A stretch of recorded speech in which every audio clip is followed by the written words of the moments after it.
नमस्कार दोस्तों, एक बार आप सभी का फिर से स्वागत है आप सभी के अपने YouTube channel dear Mayank sir पर। दोस्तों, आज के इस वीडियो में हम आपके लिए हमेशा की तरह इतिहास से रिलेटेड बहुत ही इंपॉर्टेंट क्वेश्चंस लेकर आए हैं। काफ़ी सारे लोग को ये लग रहा होगा कि इस चैनल का नाम तो डियर गुरुजी मयंक सर था, लेकिन दोस्तों डियर गुरुजी अब नहीं है। इस चैनल का नाम जो है डियर मयंक सर है, सभी लोग जान लें। और अगर आप लोग चैनल पर नए हैं तो चैनल को सब्सक्राइब कर लें, जिससे कि हमारे आने वाले सभी वीडियोस के नोटिफिकेशन आप सभी को आसानी से मिलते रहे, क्योंकि मैं यहाँ पर डेली 2 से 3 वीडियोस प्रोवाइड करता हूँ जो कि आपके एग्ज़ाम के लिए बहुत ही ज़्यादा इम्पॉर्टेंट होता है। तो चलिए आज की क्लास को हम लोग शुरू करते हैं। आज का पहला प्रश्न जो हमसे पूछा जा रहा है कि ब्रह्म समाज का सिद्धांत किस पर आधारित है? सभी लोग बताइए, ब्रह्म समाज का सिद्धांत किस पर आधारित है? तो यहाँ पर जितने भी लोग का ऑप्शन नंबर दूसरा वाला है वो लोग यहाँ पर बिल्कुल करेक्ट हो जाएंगे। दूसरा ऑप्शन क्या है आपका? अद्वैतवाद। ठीक है, ऑप्शन नंबर बी यहाँ पर जितने भी लोग जवाब दे रहे हैं वो लोग बिल्कुल करेक्ट हो जाएंगे। अपना अपना सभी लोग देख लें, ऑप्शन नंबर बी बिल्कुल करेक्ट है। चलिए इसी के साथ हम लोग अपने अगले प्रश्न की तरफ बढ़ते हैं। दोस्तों, आपको मैं बता दूं कि ये ब्रह्म समाज जो है इसकी स्थापना 20 अगस्त सन 1828 ईस्वी में की गई थी। सभी लोग ध्यान दें और इसको पॉइंट नोट भी कर लें। ठीक है, चलिए इसी के साथ हम लोग अपने अगले प्रश्न की तरफ बढ़ते हैं। अगला दूसरा क्वेश्चन जो पूछा जा रहा है, निम्न महापुरुषों में कौन भारतीय राष्ट्रवाद का जनक कहलाता है? सभी लोग बताएं इसमें आपका कौन सा ऑप्शन सही है। ठीक है, यहाँ पर आपसे पूछा जा रहा है कि जो महापुरुष हैं भारतीय राष्ट्रवाद का जनक, उनमें से किसे माना जाता है? ठीक है, इन महापुरुषों में 4 महापुरुषों के नाम दिए गए हैं। तो आपका जो ऑप्शन नंबर बी है, राजा राम मोहन राय, ये बिल्कुल करेक्ट है। ठीक है, इन्हें क्या माना जाता है? भारतीय राष्ट्रवाद का जनक इन्हें माना जाता है। तो जितने भी लोग यहाँ पर ऑप्शन नंबर बी जवाब दिए हैं वो लोग बिल्कुल करेक्ट हो जाएंगे। देवलर। चलिए अपने अगले प्रश्न की तरफ बढ़ते हैं। अगला प्रश्न आपसे पूछा जा रहा है कि प्रार्थना समाज का संस्थापक कौन था? सभी लोग बताएं, प्रार्थना समाज का संस्थापक कौन था? तो यहाँ पर तीसरे क्वेश्चन में जितने भी लोग का ऑप्शन नंबर सी है, आत्माराम पांडुरंग, वो लोग यहाँ पर बिल्कुल करेक्ट हैं। ऑप्शन नंबर सी यहाँ पर बिल्कुल करेक्ट हो जाएगा। तो जितने भी लोग ऑप्शन सी जवाब दे रहे हैं वो लोग यहाँ पर बिल्कुल सही हैं। और मैं आपको बता दूं कि प्रार्थना समाज की स्थापना जो है बम्बई में केशव चंद सेन की प्रेरणा से 31 मार्च सन 1867 ईस्वी को हुई थी। सभी लोग ध्यान दीजिए। और इसके संस्थापक जो आपके थे वो थे आपके आत्माराम पांडुरंग। सभी लोग इस पॉइंट को अच्छे से ध्यान में रखिए। आप चाहें तो अपने बगल में कॉपी पेन लेकर साथ में रहिए, जिससे कि आप लोग इंपॉर्टेंट पॉइंट को नोट किया करिए। ठीक है, तो उम्मीद करता हूं कि आप लोगों को समझ में आया होगा। चलिए अपने अगले प्रश्न की तरफ बढ़ते हैं। अगला प्रश्न आपसे पूछा जा रहा है कि स्वामी दयानंद सरस्वती ने आर्य समाज 1875 की स्थापना कहाँ पर की थी? सभी लोग बताएं, स्वामी दयानंद सरस्वती जी ने आर्य समाज की स्थापना सन 1875 ईस्वी में कहाँ पर की थी? तो जितने भी लोग को नहीं पता है वो लोग जान लें। ऑप्शन नंबर जो आपका ए है बम्बई, ये बिल्कुल करेक्ट हो जाएगा। ठीक है, अभी मैंने आपको बताया कि ये बम्बई जो है बिल्कुल करेक्ट आंसर है। तो जितने भी लोग का ऑप्शन ए है वो बिल्कुल करेक्ट है। और मैं आपको बता दूं कि बाद में सन 1877 में, आपको ये तो पता ही है कि स्वामी दयानंद सरस्वती जी ने 1875 ईस्वी में बम्बई में आर्य समाज की स्थापना की, लेकिन बाद में सन 1877 ईस्वी में इसका मुख्यालय जो है लाहौर में बनवाया गया। ठीक है, इसको चेंज कर दिया गया। आपका बम्बई से ले जाके कहाँ पर, लाहौर में इसे बना दिया गया 1877 ईस्वी में, 2 साल के अंतराल में। चलिए बढ़ते हैं अपने अगले प्रश्न की तरफ। अगला प्रश्न आपसे पूछा जा रहा है कि MC सीतलवाड़, BN राव तथा अल्लादी कृष्ण स्वामी अय्यर प्रख्यात सदस्य थे। ठीक है, किसके प्रख्यात सदस्य से, कौन सी पार्टी से उनका संबंध था? ठीक है, किसके प्रख्यात सदस्य माने जाते थे? तो यहाँ पर आपके पास 4 ऑप्शन दिए गए हैं। सभी लोग बताएं कौन सा ऑप्शन इसमें आपका सही है 5वें क्वेश्चन में। तो जितने भी लोग का ऑप्शन नंबर डी आ रहा है, सर्वेंट्स ऑफ इंडिया सोसाइटी, वो लोग यहाँ पर बिल्कुल करेक्ट हो जाएंगे। ठीक है, बहुत ही इंपॉर्टेंट प्रश्न है। 28 बिल्कुल सही है जितने लोगों का ऑप्शन नंबर डी आ रहा है। आयुष भारत सेवक संघ या सर्वेंट्स ऑफ इंडिया सोसाइटी की स्थापना सन 1905 ईस्वी में पूना में गोपाल कृष्ण गोखले द्वारा की गई थी। ठीक है, जिसका नाम क्या था, सभी को पता है, आपका ऑप्शन जो है, ठीक है, सर्वेंट्स ऑफ इंडिया सोसाइटी के नाम से ये प्रख्यात थे ये लोग। तो जितने भी लोग ऑप्शन नंबर डी जवाब यहाँ पर दिए हैं वो लोग यहाँ पर बिल्कुल करेक्ट हैं। चलिए अपने अगले प्रश्न की तरफ बढ़ते हैं। अगला प्रश्न आपसे पूछा जा रहा है कि निम्नलिखित में से किसने सन 1872 ईस्वी में नेटिव मैरिज एक्ट को पारित कराने में महत्वपूर्ण भूमिका निभाई थी? सभी लोग बताएं, इसमें आपसे कौन सी डेट की बात की जा रही है? सन 1872 ईस्वी में नेटिव मैरिज एक्ट पारित कराने की महत्वपूर्ण भूमिका निभाई थी, किसने निभाई थी? सभी लोग बताएं, इंपॉर्टेंट प्रश्न है। तो यहाँ पर जितने भी लोग का ऑप्शन नंबर सी जवाब है वो लोग यहाँ पर बिल्कुल करेक्ट हो जाएंगे। ऑप्शन नंबर सी आपका क्या है? केशव चंद्र सेन जी। ठीक है, सन 1872 ईस्वी में केशव चंद्र सेन के प्रयासों द्वारा पारित नेटिव मैरिज एक्ट जो है, इसे हम क्या कहते हैं? ब्रह्म विवाह में लड़कियों के विवाह की न्यूनतम आयु जो है 14 वर्ष तथा लड़कों की न्यूनतम आयु 18 वर्ष निर्धारित की गई थी। ठीक है, नेटिव मैरिज एक्ट के तहत। ठीक है, और इस अभियान में जो है बहुपत्नी प्रथा भी समाप्त कर दी गई थी। तो यहाँ पर जितने भी लोग का ऑप्शन नंबर सी जवाब है वो लोग यहाँ पर बिल्कुल करेक्ट हो जाएंगे।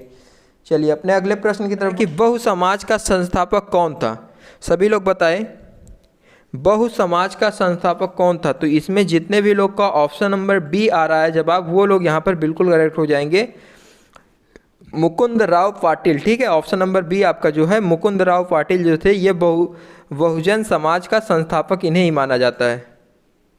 ठीक है, चलिए अपने अगले प्रश्न की तरफ बढ़ते हैं। अगला प्रश्न आपसे पूछा जा रहा है कि पिछले वर्गों का उत्थान किसका मुख्य उद्देश्य था? 9वें क्वेश्चन में सभी लोग बताएं आपका कौन सा ऑप्शन सही है। तो यहाँ पर जितने भी लोग ऑप्शन नंबर बी सत्य शोधक समाज जवाब दे रहे हैं वो लोग यहाँ पर बिल्कुल करेक्ट हो जाएंगे। आपका बिल्कुल सही आंसर है ऑप्शन नंबर बी महेश। और ठीक है, महेश वर्ष 1873 में ज्योतिबा फूले ने ज्योतिबा फूले ने पिछड़े वर्गों के उत्थान के लिए सत्य शोधक समाज की स्थापना की थी। सभी लोग ये ध्यान में रखिए। ठीक है, और इन्होंने स्त्रियों की स्थिति सुधारने और उनकी शिक्षा के लिए सन 1848 ईस्वी में, आप लोग डेट याद रखिए, सन 1848 ईस्वी में जो है स्त्रियों की स्थिति को सुधारने के लिए एक स्कूल भी खोला था। सन 1848 ईस्वी की बात कर रहे हैं हम। और वे बाल विवाह विरोधी तथा विधवा पुनर्विवाह के समर्थक भी थे। ठीक है, बाल विवाह का विरोध करने वाले भी थे और ये विधवा विवाह के समर्थन में भी थे। जितने भी लोग का यहाँ पर ऑप्शन नंबर बी है ये लोग बिल्कुल करेक्ट हो जाएंगे। ये तो एक्स्ट्रा पॉइंट था, सभी लोग ध्यान में रखिए, बिल्कुल इम्पॉर्टेंट क्वेश्चन है। चलिए अगले प्रश्न की तरफ बढ़ते हैं। अगला प्रश्न आपसे पूछा जा रहा है कि निम्नलिखित में से कौन एक सही मिलान है? मतलब इसमें से 3 मिलान आपके गलत दिए गए हैं, 1 मिलान आपका सही दिया गया है। तो 11वें क्वेश्चन में जितने भी लोग का ऑप्शन नंबर जो है वो लोग कमेंट बॉक्स में बताएं कि कौन सा ऑप्शन आपको सही लग रहा है। तो इसमें जो आपका ये भारतीय ब्रह्म समाज है, ठीक है, क्या ये लाला लाजपत राय जी से संबंध रखता है? नहीं, ये गलत है। दूसरा वाला तत्बोधिनी सभा, ये केशव चंद्र सेन से संबंध रखता है, ये भी आपका गलत है। ऑप्शन नंबर सी आपका जो है देवेंद्र नाथ टैगोर से संबंध रखता है, तो ये भी आपका गलत है। जो आपका ऑप्शन नंबर डी है दी सर्वेंट ऑफ इंडिया सोसाइटी, ये गोपाल कृष्ण गोखले जी हैं, ये आपका बिल्कुल सही है। अभी मैंने आपको इससे पहले के क्वेश्चंस में भी बताया था कि दी सर्वेंट ऑफ इंडिया सोसाइटी ये जो है गोपाल कृष्ण गोखले जी से संबंध रखता है। ठीक है, तो जितने भी लोग का इसकी स्थापना जो है संस्थापक इन्हें ही माना जाता है। तो ऑप्शन नंबर डी बिल्कुल करेक्ट हो जाएगा। जितने भी लोग का जवाब है वो लोग बिल्कुल करेक्ट हो जाएंगे। अगला प्रश्न आपसे पूछा जा रहा है कि शारदा अधिनियम के अंतर्गत लड़कियों एवं लड़कों के विवाह की न्यूनतम आयु क्रमशः कितनी निर्धारित की गई है? देखिए इसमें आपसे पूछा जा रहा है कि शारदा अधिनियम के अंतर्गत, ठीक है, यहाँ पर शारदा अधिनियम के अंतर्गत जो है लड़कियों एवं लड़कों के विवाह की न्यूनतम आयु क्रमशः कितनी निर्धारित की गई है? तो यहाँ पर जितने भी लोग का ऑप्शन नंबर ये बी वाला है 14 और 18, ये बिल्कुल करेक्ट हो जाएगा। 14 वर्ष जो है लड़कियों की आयु होनी चाहिए और 18 वर्ष जो है न्यूनतम आयु लड़कों की 18 वर्ष होनी चाहिए। तो जितने भी लोग का ऑप्शन नंबर बी है जवाब वो लोग यहाँ बिल्कुल करेक्ट हो जाएंगे। अगला प्रश्न आपसे पूछा जा रहा है कि निम्न में से किस वर्ग को सर्वप्रथम पश्चिमी सभ्यता के ने प्रभावित किया था। ठीक है, निम्नलिखित में से किस वर्ग को सर्वप्रथम पश्चिमी सभ्यता ने प्रभावित किया था। तो यहाँ पर जितने भी लोग का 13 नंबर क्वेश्चन में जितने भी लोग का जवाब सी है, शिक्षित हिंदू माध्यम वर्ग, वो लोग यहाँ पर बिल्कुल करेक्ट हो जाएंगे। बिल्कुल सही आंसर है आपका ऑप्शन नंबर सी, बिल्कुल यहाँ पर करेक्ट हो जाएगा। सभी लोग ध्यान दें। तो जितने भी लोग का सी जवाब है वो लोग देख लें अच्छे से, और जिनको नहीं पता है वो लोग भी अच्छे से देख लें, जिससे कि क्लियर हो जाए सभी को।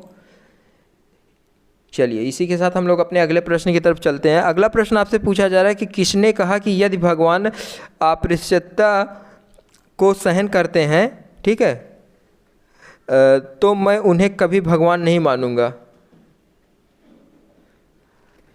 अस्पृश्यता को सहन करने वाला मतलब इस कथन को किसने कहा था। किसने कहा था यदि भगवान अस्पृश्यता को सहन करते हैं तो मैं उन्हें कभी भगवान नहीं मानूंगा। तो यहाँ पर जितने भी लोग का 14 नंबर क्वेश्चन में जो भी जवाब है वो लोग कमेंट बॉक्स में बताएं। तो ऑप्शन नंबर बी जो है आपका बिल्कुल करेक्ट हो जाएगा। ऑप्शन नंबर बी आपका क्या है? ऑप्शन नंबर बी आपका जो ऑप्शन नंबर बी है ये है आपका बाल गंगाधर तिलक। तो यहाँ पर जितने भी लोग का ऑप्शन नंबर बी जवाब है बाल गंगाधर तिलक, वो लोग यहाँ पर बिल्कुल करेक्ट हो जाएंगे। ठीक है, बाल गंगाधर तिलक जिन्हें स्वतंत्रता आंदोलन के एक सक्रिय नेता भी माने जाते थे।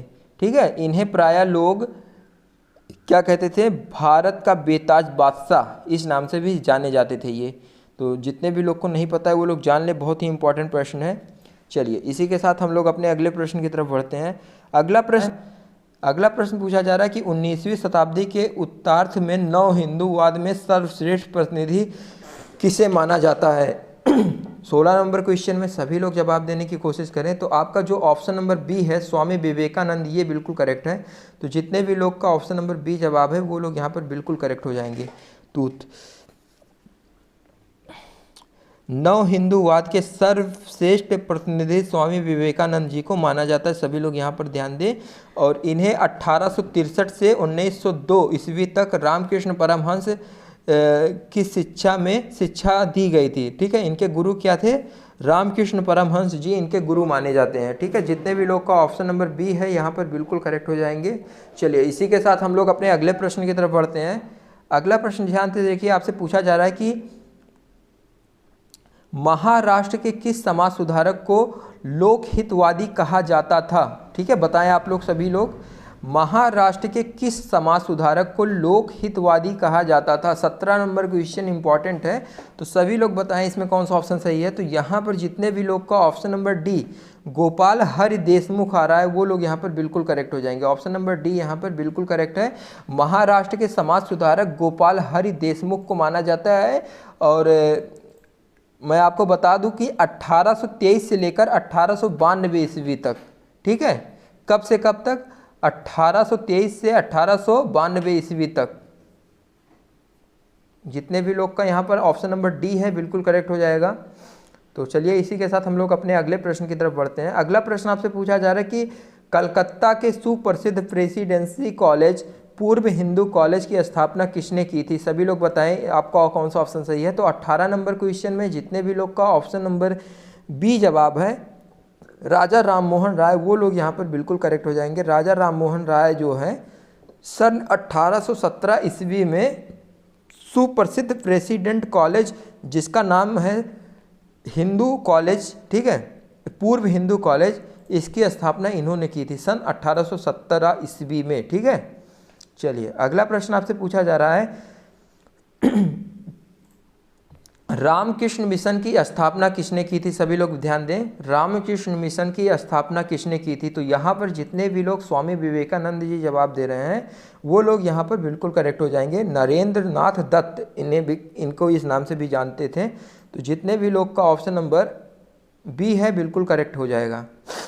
चलिए अपने अगले प्रश्न की तरफ हम लोग बढ़ते हैं। आपसे अगला प्रश्न क्या पूछा जा रहा है, राजा राममोहन राय द्वारा स्थापित प्रथम संस्था थी, कौन थी प्रथम संस्था। तो यहाँ पर जितने भी लोग का ऑप्शन नंबर 20वें क्वेश्चन में बी वाला है आत्मीय सभा, वो लोग यहाँ पर बिल्कुल करेक्ट हो जाएंगे। ऑप्शन नंबर बी आपका क्या है, आत्मीय सभा जो है राजा राममोहन राय के द्वारा स्थापित की गई प्रथम संस्था थी। आपसे जो क्वेश्चन नंबर इसके आगे वाला पूछा जा रहा है, सभी लोग ध्यान से देखिए, बहुत ही इंपॉर्टेंट क्वेश्चन है। आपसे अगला प्रश्न पूछा जा रहा है कि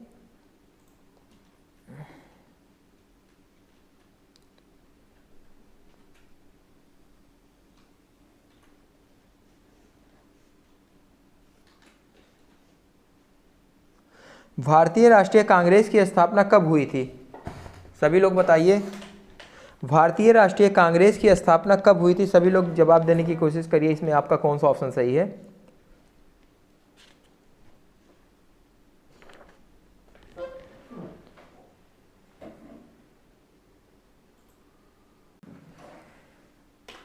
आपका जो इसमें कौन सा ऑप्शन है, इसमें जितने भी लोग का ऑप्शन नंबर ए है 1885 ईस्वी, वो लोग यहाँ पर बिल्कुल करेक्ट हैं।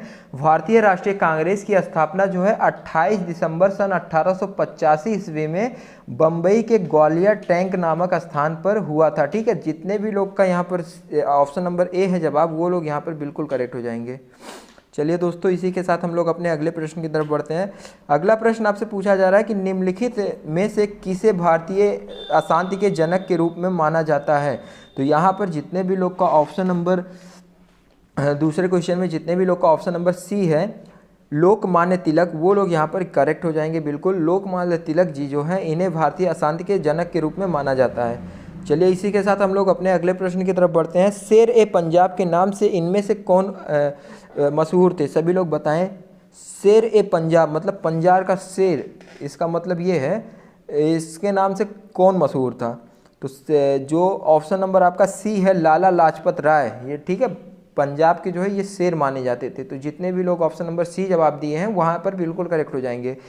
अपने अगले क्वेश्चन की तरफ बढ़ते हैं। अगला क्वेश्चन आपसे पूछा जा रहा है, कांग्रेस एक अधिवेशन में एक गवर्नर ने भाग लिया था, उक्त गवर्नर तथा अधिवेशन स्थल निम्न में से कौन था? सभी लोग बताइए इसमें कौन सा ऑप्शन सही हो जाएगा चौथे क्वेश्चन में। तो यहाँ पर जो आपका बी वाला ऑप्शन है लॉर्ड विलिंगटन, ठीक है, लॉर्ड विलिंगटन बिल्कुल करेक्ट हो जाएगा। बम्बई 1915 ईस्वी, ठीक है। जितने भी लोग का ऑप्शन नंबर बी है वो लोग बिल्कुल करेक्ट हो जाएंगे। यहाँ पर आपसे पूछा जा रहा है कि कांग्रेस के अधिवेशन में एक गवर्नर ने भी भाग लिया था, उस गवर्नर का नाम क्या था? अधिवेशन स्थल निम्न में से कौन था? उस अधिवेशन गवर्नर का नाम और उसका अधिवेशन स्थल, ठीक है।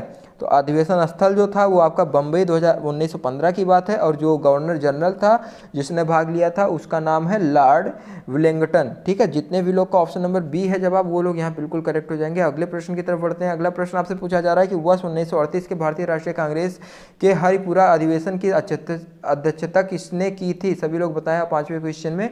तो यहाँ पर जितने भी लोग का ऑप्शन नंबर डी जवाब है वो लोग यहाँ पर बिल्कुल करेक्ट हो जाएंगे। सुभाष चंद्र बोस जी है, सुभाष चंद्र बोस जी जो है बिल्कुल करेक्ट आंसर है। 1938 में भारतीय राष्ट्रीय कांग्रेस के हरिपुरा अधिवेशन की अध्यक्षता सुभाष चंद्र बोस जी ने की थी। तो यहाँ पर जितने भी लोग का ऑप्शन नंबर डी है वो लोग यहाँ पर बिल्कुल करेक्ट हो जाएंगे। इसी के साथ हम लोग अपने अगले प्रश्न की तरफ बढ़ते हैं। अगला प्रश्न आपसे पूछा जा रहा है कि जब भारत स्वतंत्र हुआ तो उस समय कांग्रेस के अध्यक्ष कौन माने जाते हैं, ठीक है। तो बहुत ही इंपॉर्टेंट क्वेश्चन है, बहुत ही अच्छा भी क्वेश्चन है ये। तो ऑप्शन नंबर सी जो है जे.वी. कृपलानी बिल्कुल करेक्ट हो जाएगा। ये जब भारत जब स्वतंत्र हो गया था तो कांग्रेस के जो अध्यक्ष थे वो थे जे.वी. कृपलानी, यही माने जाते थे। बहुत ही अच्छे क्वेश्चन है ये, आपको अच्छे से देखना चाहिए इसे, ठीक है। अपने अगले प्रश्न की तरफ बढ़ते हैं। अगला प्रश्न आपका बहुत ही इंपॉर्टेंट है और ये आपका लास्ट प्रश्न है। आप लोग सभी लोग ध्यान से देखिए। कांग्रेस के नरम दल के नेताओं की आंदोलन की रणनीति थी। सातवें क्वेश्चन में सभी लोग बताइए, कांग्रेस के नरम दल के नेताओं की आंदोलन की रणनीति थी, क्या थी? सभी लोग इसका जवाब देने की कोशिश करें। तो ऑप्शन नंबर बी जो है आपका राजवामबद्ध, ठीक है, राजवामबद्ध, ये बिल्कुल करेक्ट हो जाएगा। राजवामबद्ध पद्धति भारतीय राष्ट्रीय कांग्रेस के नरम दल के नेताओं की प्रमुख रणनीति थी। तो सभी लोग इसको ध्यान से देख लीजिए, आपका इंपॉर्टेंट प्रश्न है, ठीक है। और इसी के साथ ये वीडियो जो है यहीं पर समाप्त होता है। तो जितने भी लोग ये वीडियो देख रहे हैं उनसे रिक्वेस्ट है कि वीडियो को ज़्यादा से ज़्यादा शेयर करें, जिससे कि और भी लोग इसका फ़ायदा उठा सकें। और यदि आपको वीडियो अच्छा लगा तो वीडियो को लाइक करिए, और अगर चैनल पर नए हैं तो चैनल को सब्सक्राइब भी करिए। मिलते हैं अपने नेक्स्ट वीडियो में, तब तक के लिए धन्यवाद।